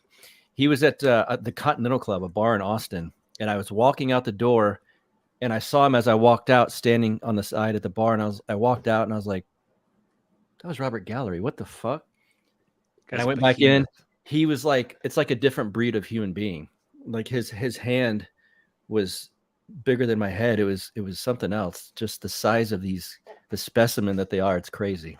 Yeah, I had an English class with the starting nose tackle for Mississippi State's football team when I was there. And dude's like 6'3", 315 pounds. Like he literally is 3 of me. Like we sat right next to each other. It's like, golly, like you just can't fathom how big these people are. And they're faster and quicker than any of us. Yep. They're gigantic. They dwarf us, and it just elite athletes they're another breed of human being. They're just, you look at guys on you get like the quarterback, like a statue quarterback. You're like, oh, this guy just looks like a fucking like crippled baby giraffe out there. Yeah. Yeah. Brady. Yeah. If you met Brady in person, if you like we're gonna like wrestle with him or like do something athletic, he would just blow you away with how athletic he is. He just looks like a big goober because he's next to like 0.001 percentile athletes. Yes. That's like these in the combine, you get these D linemen that run like a 4.8 or a 4.9 40, and everybody's like, oh, that fat slow fucker. I'm like, I ran a 4.5. Like, he's not that slow. Like, this guy's like, you get somebody 280 pounds coming at you doing a 4.8 40. Like, you're gonna shit your pants. You'll just go to the ground in a ball. I'm done. Richard Seymour. That's a wow. Well, we know how you know that, but yeah, he's huge. Derek Johnson from the Chiefs, formerly of the Chiefs, works out at my gym, as does Michael. It's either Michael Griffin or Michael Griffith, the safety. He was on the Vikings for a long time. Michael Griffith. Derek Johnson, I never thought. I mean, I know he was a linebacker and he was amazing. He's still bigger than I anticipated. And he hits the treadmill and starts warming up, jogging. And then all of a sudden he starts sprinting. And everyone's just like, dude. And he's retired. You know, it's insane. State had two guys that were 7'2", and like at 6'5", whenever I turn around and like I'm staring at a guy right in the center of his chest, like that's intimidating. I'm 6'1", and if I've been next to guys who are like 6'7", 6'8", and that's a weird feeling. It's weird being like, you're usually the tall person around everyone, and then you see someone that makes you feel tall and makes you feel short, and it's unsettling. One of the dudes, Wesley, I would hang out with him. Like we'd go out to bars and stuff on the weekends, and he would always like sneak up behind me and just stand there because he knew it would scare the shit out of me. Like I'd go to turn around and walk off and just like walk straight into his chest. Dude, get off my ass. All right, moving on to after we're done talking about the physical stature of gigantic people who play sports at a much higher level than any of us. Oh, Jacksonville, Tennessee. What do we got? We got any hope for this to be a good game? We never actually made our picks for the last one. I thought we did, didn't we? Didn't we all agree that Kansas City was going to absolutely destroy That's going to be Broncos? They might sit Mahomes at some point. I think what's interesting with this one here is that the Broncos, what I was going to say is looking at the Broncos this year, like you're like, obviously they've been absolutely terrible, but in terms of point differential, we were just talking about the Vikings a little bit ago. Vikings have plus 10 point differential and they're 10-2. There's been 1, 2, 3, 4, 5, 6, 7 teams in the NFL have a worse point differential than the Broncos. And there's 2 other teams that are within a couple points of the Broncos. So the Broncos are like, in point differential, they're only like bottom third in the NFL. Yeah. They're not absolutely in the basement because their defense, so their point differential is minus 38. They've given up 204 points on the year, which is the Bills have given up 209. The Cowboys have given up 206. The 49ers have given up 190. Those are the only teams that are anywhere close. Their defense is very, very, very, very good. And I've been expecting their defense to just give up, to just say, fuck it. There's no point in doing this anymore. Like, if they held the Ravens to 10 points. I saw a statistic that it was like teams who have turned the ball over 3 times, punted at least 6 times, and something else, and scored fewer or 10 points or fewer, had lost like 250 consecutive games. And the Ravens were the first team like that to win in years, like decades. So they're giving up like legendary wins to other teams that have been playing absolutely pathetic because their offense is just so bad. But I feel like if their defense was going to give up, like they would have already. I can't imagine that they're going to go up against Patrick Mahomes and at home and just go into the fetal position. I think their defense is probably going to stay motivated. They're going to stay going. And the Chiefs' defense isn't very good. So I saw a statistic recently that if the Seahawks, Freudian slip, if the Broncos had scored 18 points this season, they would be like 9-3. Mm-hmm. If they scored 18 points in every game, they'd be like 9-3. Because the only time this season they've given up more than 20 points was the first game against the Raiders. So, So are the Chiefs going to take them to the woodshed? I don't. Playing in Mile High, I feel like if it's still called Mile High, whatever. Mm-hmm. I just think that this game has the potential to be really, really close. Just because the Broncos defense is just like the Broncos have legitimately one of the best defenses of all time. It just doesn't seem like it because their offense is one of the worst offenses. Yeah. I was going to say, but then on the offensive side on it, you've got Russell Wilson looking terrible. You've got Latavius Murray is your number one back now. Judy is banged up, and Cortland Sutton is most likely not going to play. Stop. They're already dead. Sutton's not going to play? No, it sounds like Sutton's probably out. He's doubtful, so then probably out. Having watched him multiple times, he's easily the number one target. So that's not good. I mean, that there's a tight end they use that's Dulcich. Yeah, that can come in and do some stuff, but without the number one target, I don't know what the tight end's going to do. Ooh, that's going to be. I think Chris Houston's going to be licking his chops. Excuse me, Chris Jones. I'm mixing him up with Justin Houston, their old guy. Chris Jones. This is going to be rough. I think. Judy's supposed to be back. Yeah, Judy's back, but again, he's banged up. So. Yeah. Could be ugly on the. I mean, as if the offensive side of the ball hasn't been ugly enough for Denver. It could be really ugly.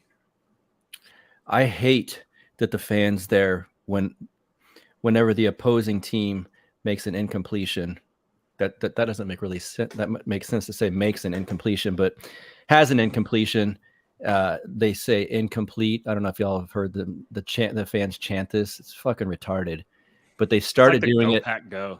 They started doing it to their own team.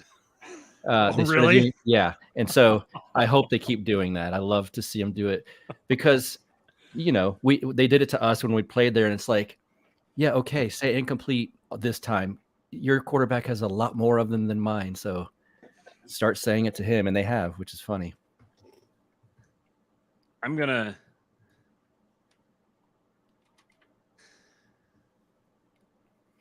Don't do it. You're gonna regret. I'm gonna call Broncos win. Oh man, I don't think they're gonna win, but I'm gonna do it for the fun of it. I think that if the Broncos, let's see what's the rest of their schedule here. As soon as Mark puts up this week's template, I'm putting that in. I'm penciling that one in for you. You can renege on all the rest of them, but that one you gotta live that one up. So they next game is home against the Cardinals. That's a winnable game. Broncos? Yeah. Broncos, yeah. Then at the Rams. Oof. They actually could win a couple of those. The Rams game, I think that they'll probably that's another one where the Rams will get up to play Russ. Especially with Bobby Wagner there. The Rams will get up to play Russ. Then at the Chiefs and then home versus the Chargers. That's the rest of their schedule. Their 3 wins this season were 16-9 versus the Texans, 11-10 versus the 49ers, and 21-17 versus the Jaguars. I hear triangles. That's okay. No, you're not going to eat some chips. All 3 of those games were at home. So, I mean, hey, they beat the 49ers. Could they beat the Chiefs? You want to show your towers? Yes. Who's that?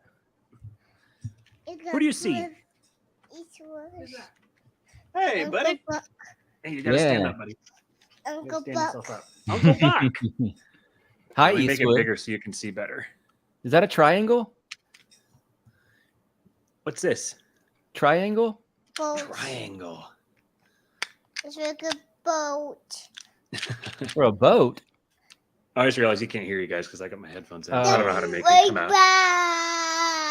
boats. That's Uncle Buck. That's Uncle Buck. That's right. And that's Justin. All right. You can go back with mommy. All right. I love you, Bubba. Yeah. Go up. Come on, baby. You take care of the triangles. You want to play hide and seek. Let's see.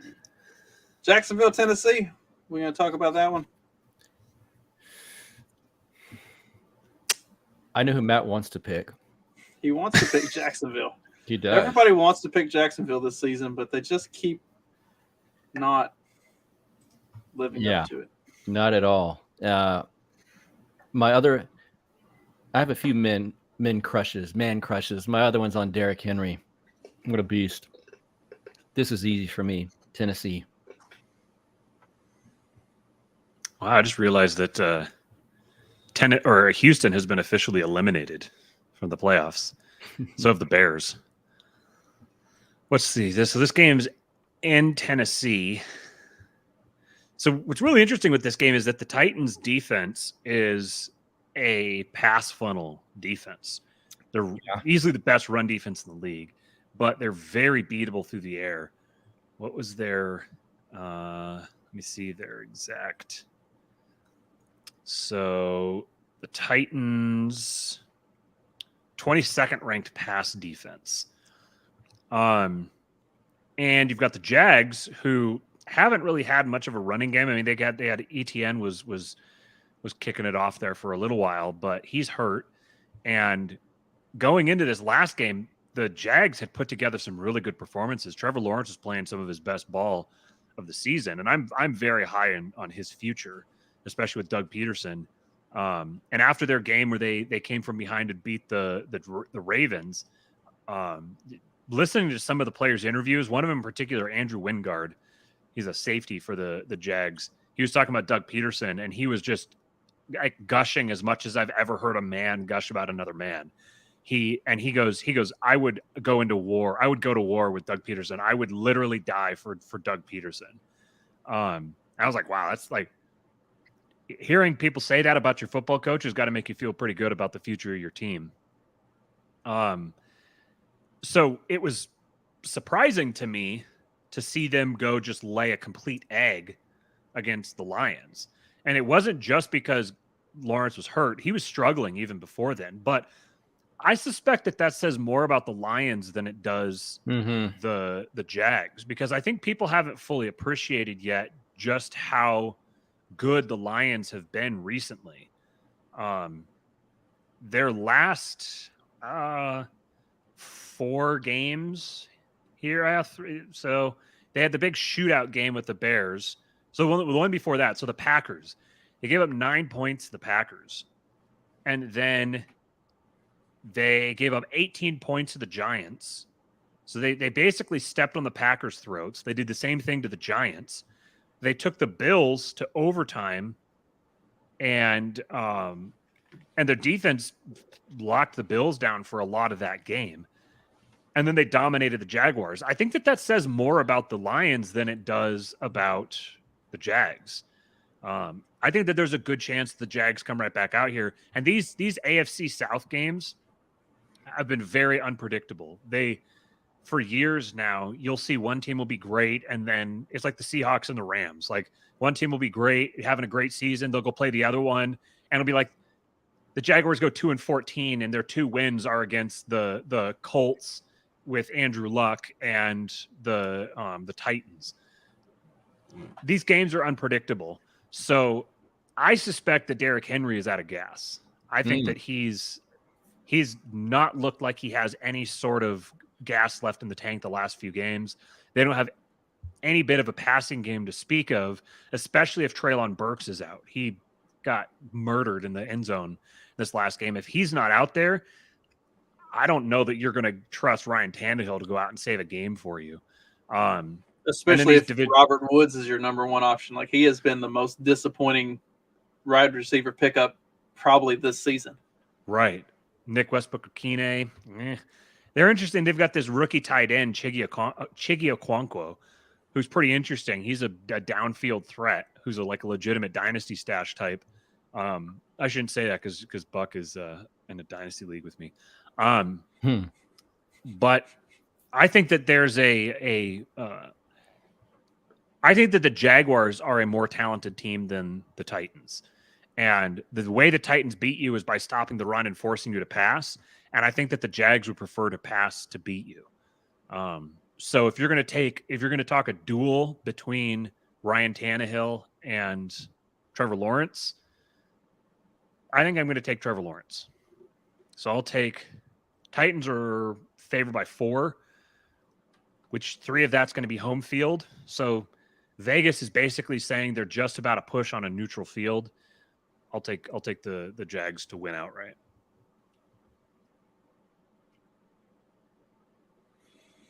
At the end of the day, the Jags have lost to the Texans and the Colts and got their doors blown off by the Lions. So I just can't pick that team. I'm going with the Titans. All right. Magoo, are you watching? Magoo. He should have gone to bed if he was so sick that he couldn't join us. Mm-hmm. This is kind of wild looking at the Jags schedule. They're almost like the inverse of the Vikings. So they've had all these close games against teams that it's a game that you could see it going either way, and the Vikings have actually won those games even though they looked unimpressive, and the Jags have somehow managed to lose all of those games. While first game of the year at Washington, lost 28-22, 1-score game. Second game of the year, Colts, they beat the Colts at home 24-0. Third game of the year, at the Chargers, they won 38-10. Then at the Eagles, they lost 29-21. So 1-score loss. So the first 2 losses of the year, 1 score. Versus the Texans, lost 13-6, another 1-score loss. At the Colts, lost 34-27, another 1-score loss. Versus the Giants, 23-17, another 1-score loss. Versus the Broncos, 21-17, another 1-score loss. Beat the Raiders 27-20, 1-score win. Don't bring that up. At the Chiefs, they lost by 10, so 27-17. And then, so they have 2 losses this season by more than a touchdown. And that was last week against the Lions, which the Lions were dominating them. I don't think that the Lions would necessarily have beat them by almost 3 touchdowns or almost 4 touchdowns if Lawrence didn't get hurt. I think that probably exacerbated it. But there's these 1-score game variance things. They've played the Eagles on the road tight. They've played the Broncos tight. The Broncos have their really good defense. They've played the Chiefs pretty tight. So it's interesting that their worst loss was against the frickin' Lions. Yeah, just 1-score game variance is a bitch. The Vikings have benefited from it big time. They're 10-2.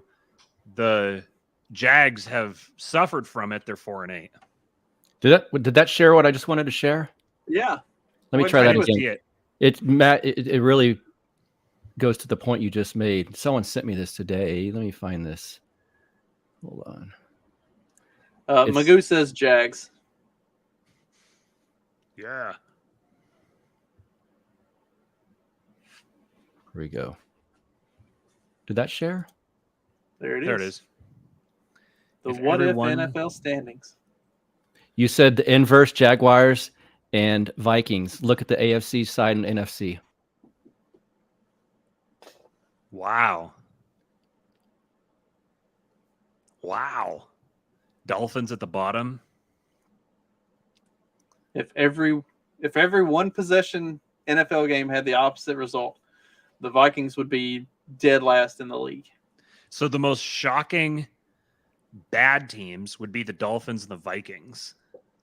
Yeah. The most shocking good teams would be the Lions and Falcons, the maybe? Raiders and the Jags. Well, we were supposed to be like that coming into this season. Mm-hmm. The Eagles will be 6-6. They're pretty far down there. Yeah. That's really interesting. That was kind of what I'd said when we were talking about the Eagles game earlier. Like, I don't think they're as good as their record says they are, but they keep winning the games that they're supposed to win. So, like, what do you know? It's hard to pick against them when they just deliver every week like they're supposed to. Like, they don't win the game, or they don't lose any games that they should win. So, yeah, I find it interesting where the Chiefs and Bengals end up too. Yeah, that is. It is a game Where are the of inches. Chiefs there again? Sorry, they were the 6th or 7th seed. Okay. They were Let's see. 6th. Yeah, Bengals were not even in the playoff picture. What did you pick? Jacksonville and Tennessee. Tennessee. All right. Just a few more games to go. Oh, let's do Seattle, Carolina. Since Matt's probably got some good insights on this one. Before Matt gets Seahawks to his win, Panthers insights, cover. that seems easy to me, but I'm picking the Seahawks.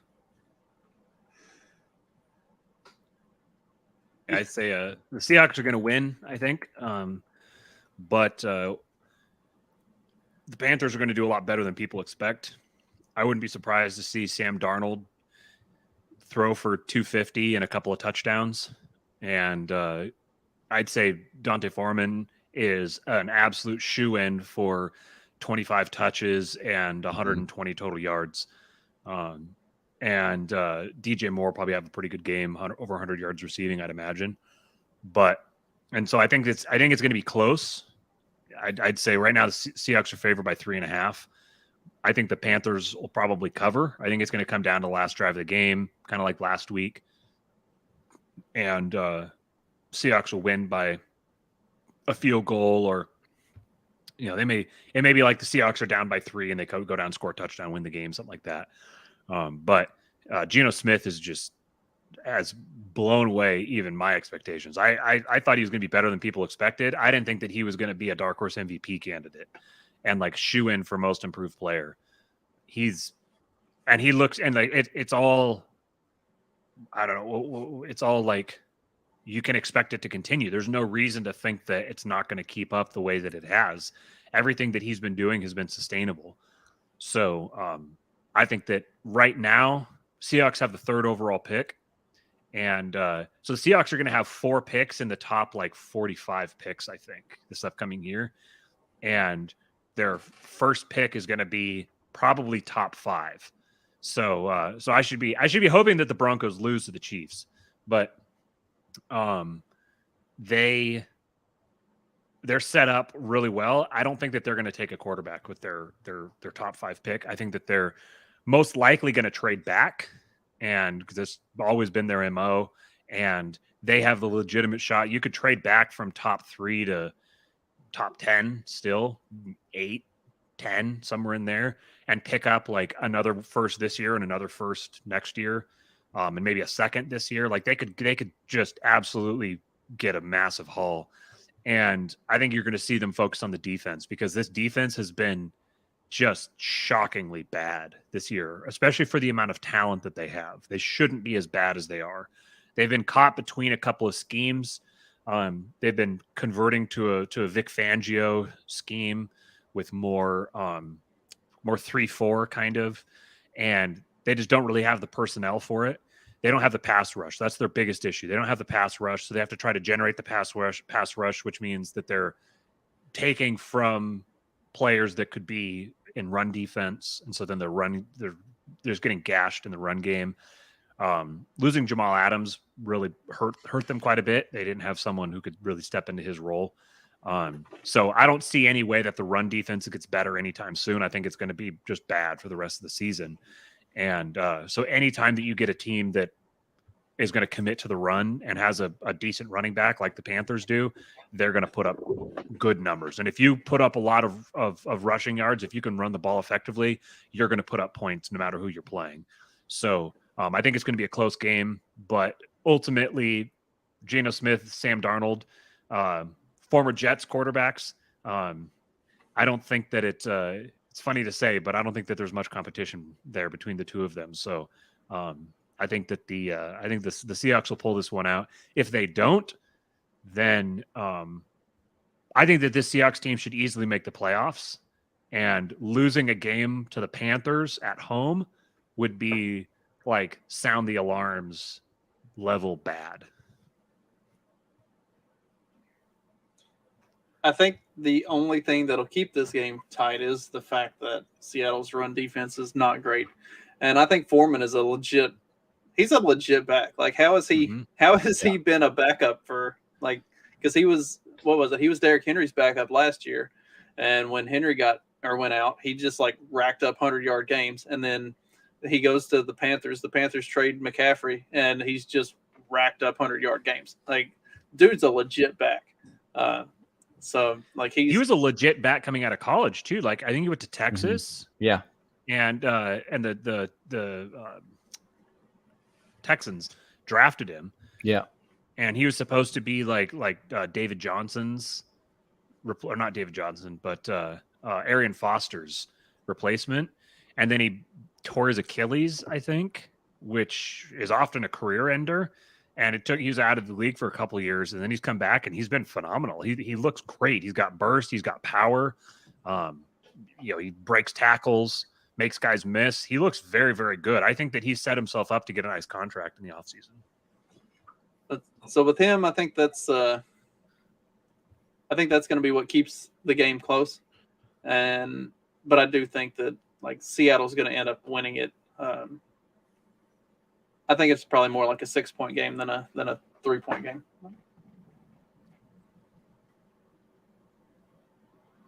Already picked Seattle. And Jim picked as well. He says Seahawks. He's got Geno going off and carrying him to fantasy glory. I don't think that's going to work out in his favor, because if Geno goes off, that means that DK and Lockett are probably also going to go off, and that works against Jim. But Watch Geno throw like 2 touchdowns to Noah Fant and 1 to Marquise Goodwin. Yeah. And then like run 1 in. Yeah. let's see. Tampa Bay and San Fran. Here's where Tampa Bay goes ahead and pulls out this division and ends up winning this division somehow.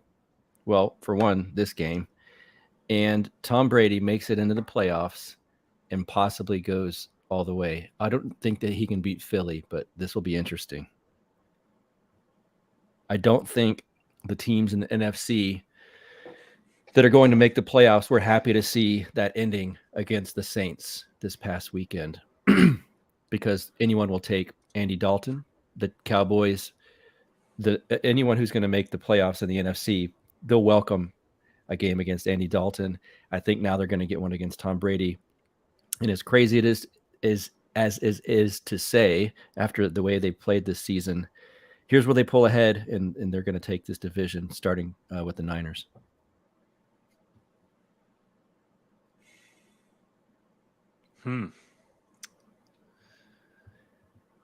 Word on the street has it that Brock Purdy, Mr. Irrelevant in last year's draft, has adopted the new moniker within the 49ers locker room of Big Cock Brock. So he's going to need more than that. Going up against Tom Brady. Yeah. If that was all they needed, any of us could go beat him. Am I right, guys? Right. Yeah. This is a really interesting game. It's actually, so the total, it's tied for the lowest total of the day, 37, tied with the Ravens and Steelers. That wasn't my expectation when I saw this. It struck me as more like a mid 40s total. Like it seems like it's going to be like a 27-20 kind of a game going one way or the other. Honestly, I don't really expect the 49ers to miss a beat. Purdy looked impressive, and is he Iowa? Is that where he went? Mm-hmm.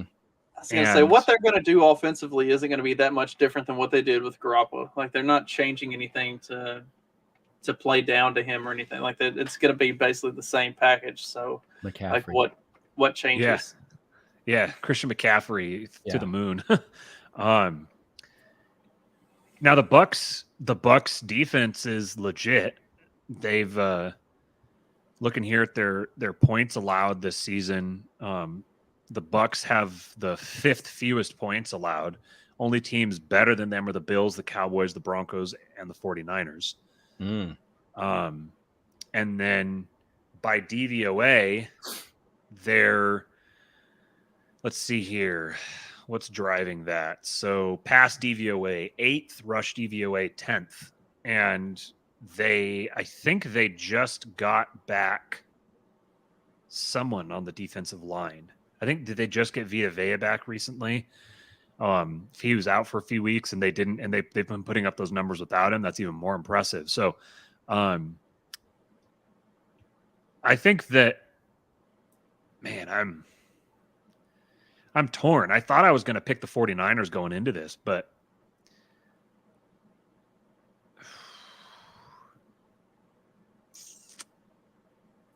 you know what? Screw it. I'm going to take the Bucks. I think that the Bucks are another team that's really having to kind of fight for their lives here. If they want to stay in the playoff picture, then they need to win games. And going on the road to the Bay Area, Tom loves being in the Bay Area. Yep. I think that when it comes to two teams that I see are as comparable, I think defensively both teams are comparable. I think both of them have a lot of offensive weapons. Both teams can run the ball. Both teams have good passing games, or at least can have good passing games. They've got a lot of talent. It comes down to quarterback. And I don't see either team running away with this. So that means at the end of the game, you're going to need a quarterback to either play mistake-free football or lead their team from behind. And I would put Tom Brady as more likely to do that in either case than Mr. Irrelevant. So I'm going to take the Bucks. I'm gonna align with Magoo on this one and go with the Niners. Big Cock Brock just sounds like a winning moniker, and I haven't been real high on the Bucks all year, and the Saints have been bad, and they struggled with the Saints. So I don't think the Bucks are that good. Like, they're probably the best in that division, but like that says more about the division than it does about the Bucks. Was it the Niners that blanked the Saints recently? I think that's right. I think it was. Yep. Yeah.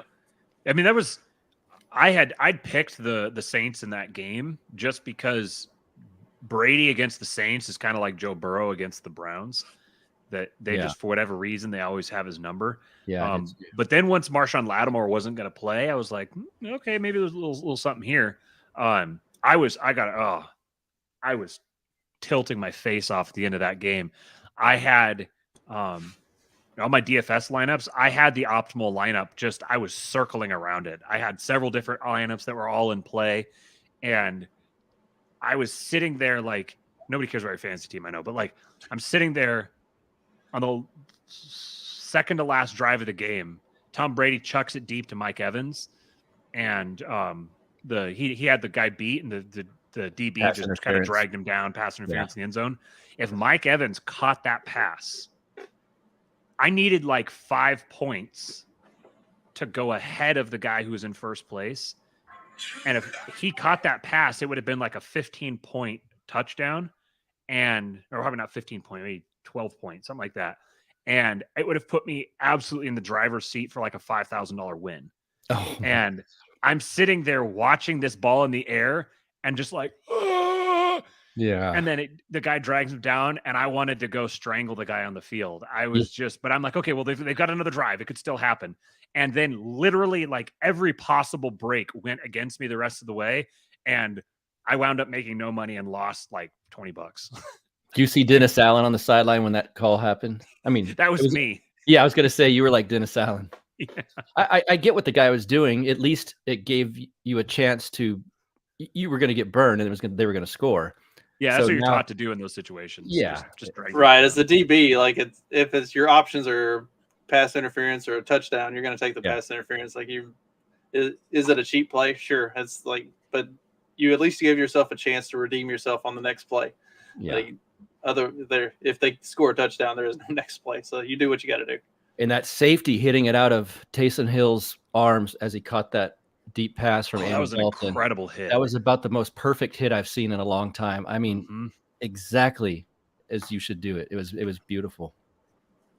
I like good DB play. It was Don't perfect. get a lot of that these days, unfortunately. Because the rules are stacked against them. It's hard to do it. In the old days, that would have been easily dislodged. But now you got to be really careful how you do that. And his was perfect.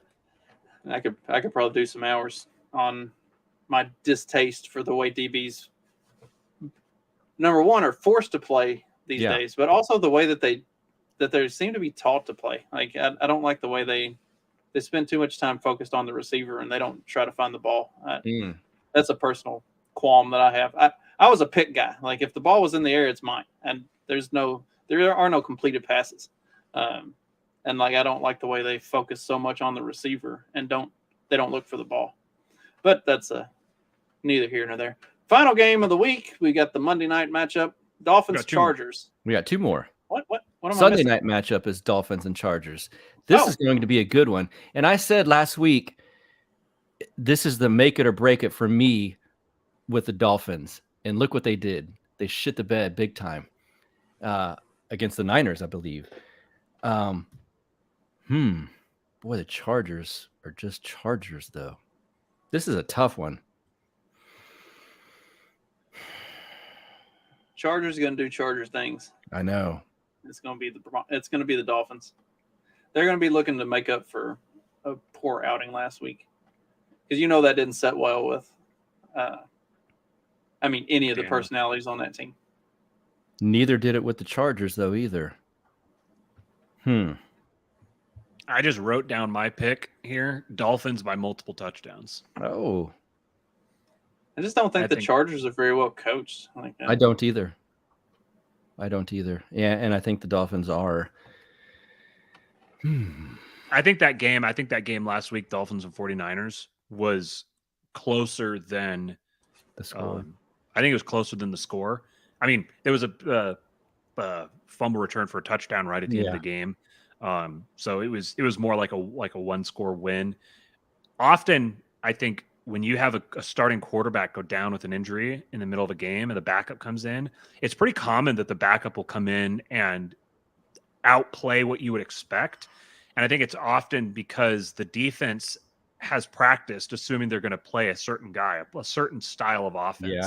Yeah. And when the backup comes in, especially if the backup comes in and runs a kind of a different style of offense than the starter did, then you can kind of like he'll have a good game and then he'll come out. That's one thing that could be part of the reason why I'm picking the Bucs over the 49ers is I think that Purdy looked great, but I think that going forward, he's going to get figured out pretty quick. There's a reason why he was Mr. Pretty Irrelevant. quick. Yeah, there you go. Yeah. Keeping me honest here. But I think that the Dolphins, Tua had a pretty uniquely bad day. He missed a number of throws just badly. And people have been talking about Tua being like the most accurate quarterback in the NFL this year and stuff. And I'm like, every single highlight that I see, it's like his wide receivers having to stop and wait for a ball to get to them because they're like Especially outrunning Hill. him. Yeah, right. They're outrunning his arm all the time and he's laying it up short. He doesn't seem especially accurate to me, but I guess I'm not out there catching passes from him. But this one here was just bad. Tyreek Hill said he was more accurate than Mahomes.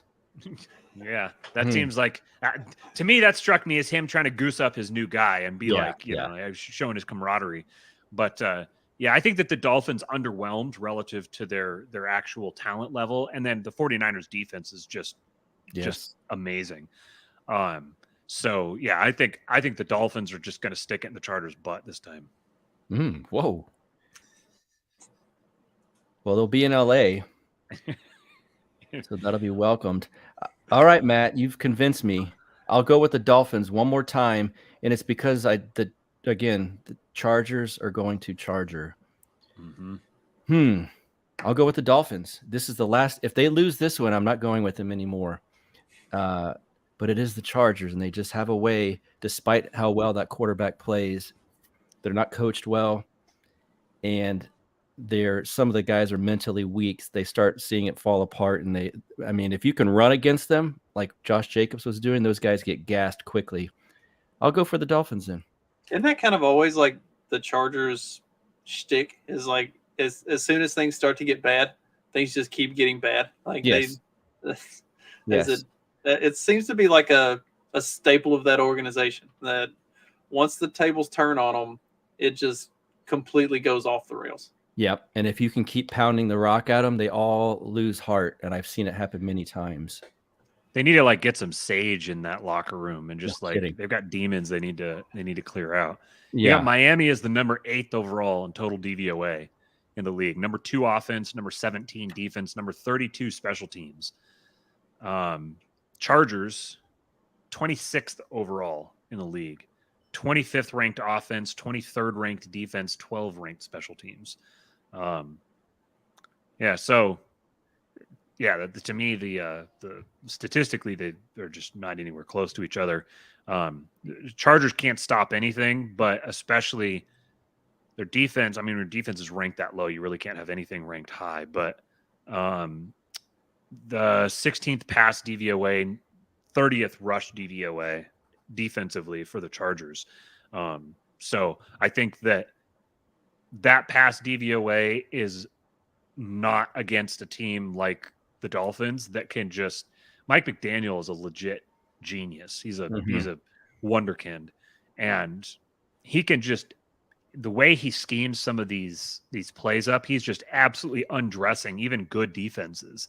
And so they're going to be able to run the ball with Raheem Mostert and Jeff Wilson Jr. Like they're going to be able to run the ball no problem because every team can run the ball against the Chargers. And then off the play action, the type of stuff he's going to be able to scheme up is just going to be, I think that Justin Herbert might throw the ball like 65 times in this game just to try to keep up with them. But this reads to me like, especially Dolphins coming off of an embarrassing, disappointing, because this is like protege going against the mentor kind of game. Because McDaniel came from he's a Kyle Shanahan disciple, and losing that game's got to be just chapping his ass, and he's going to want to come out here and take out some frustrations. Keenan Allen said prior to the Raiders game that he was going to roast those DBs like barbecued chicken. Guess what the Raiders players were eating all week long? They were posting about it all week. That's great. Keenan Allen didn't do shit. All right. Yeah. Dolphins, y'all have convinced me. All right. Last game. Now I remember why I forgot there was another one. It's pretty forgettable. Pat's Cardinals for the maybe the I don't know. I don't know if it's the least intriguing Monday night matchup of the season, but it's probably top 5 anyway. Gosh. I mean, I haven't had any faith in the Cardinals all season. I don't see any reason to start putting faith in them now. The Patriots are, I mean, they're a good, like, meh team. I think a good meh team is better than whatever the dysfunction is that the Cardinals have got going on. So I'll go with the meh.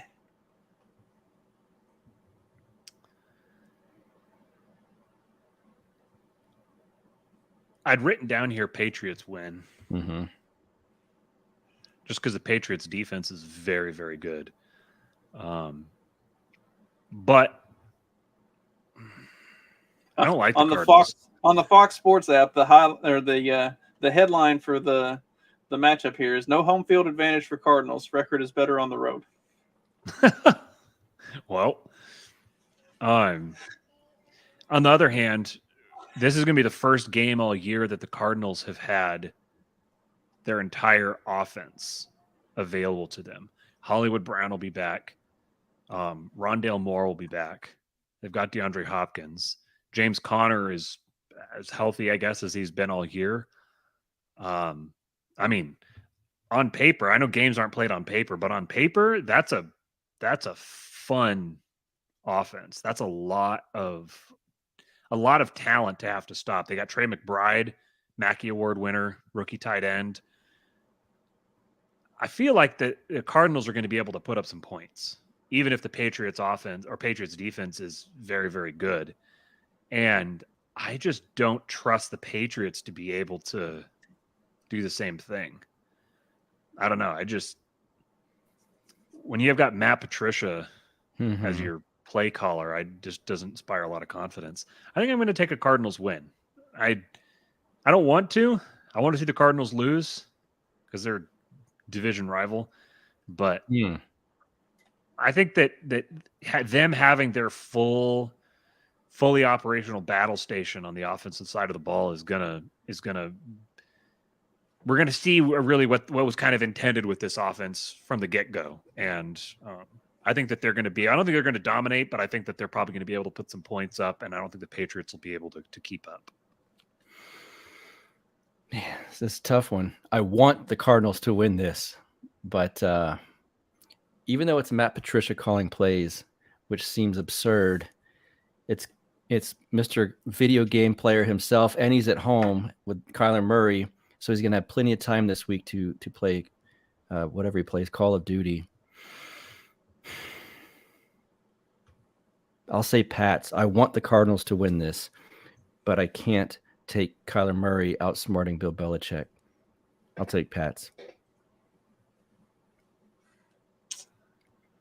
Well, we got anything else for the week? Tomorrow night's game is going to be amazing. Yeah. I go back to work tomorrow night, so I always enjoy Thursday night football at my desk. Like it's because all the rest of the guys like circle around, they'll come through and they'll be like, "Hey, what you watching the game?" And we'll all like talk about it and stuff. So it's always entertaining. I actually enjoy watching the game at work a lot more than I do watching it at home. Like when I'm on the weeks that I'm off on Thursdays, really, I'll watch the game here at home. It's just not as fun. Like don't say that too loud there. My goodness. You know what's funny? Wife and kids don't seem to enjoy football as much as my coworkers do. That's fair. Yeah. I sit here talking about the Patriots the way I was looking here at the Patriots compared to the Jets this year. I got the impression of the Jets as being like, like defense is legit and offense is better than you think. They've been outplaying expectations, etc. The Patriots have scored 249 points and given up 226. The Jets have scored 252 points and given up 223. They're easily the two closest teams to each other. The Jets have scored 2 more and allowed 3, or scored 3 more and allowed 3 fewer. Conference record, Jets 5-4, Patriots 5-3. Wow. Division record, both 2-2. Away record, home record, both 3-3. Away record, Jets are 4-2, Patriots are 3-3. So the Jets have a game on the Patriots, but otherwise they're just about as close as you could possibly be. And my perception of them is completely different. That's to what you said earlier. To what you said earlier, though. Imagine saying that like 3 years ago. Yeah. Huh. All right, boys. All right. Well, let me just ask you guys, speaking of weird advertisements you get on social media, would you wear this shirt? No. I'd consider it. Oh, you fucking nerd. This shirt's stupid. Why is this advertised on I my like JP Sears, though. All right, boys. Good chatting with you guys. Yeah. 2 hours. We'll once the template is up, we'll put our picks in, and that'll come out. Be sure to subscribe to the Clock Management Substack for all of our picks and see how we're stacking up against each other. And if you don't like reading, then you can just tune into us next week and when we talk more about this stuff. Y'all have a great week. Later, guys.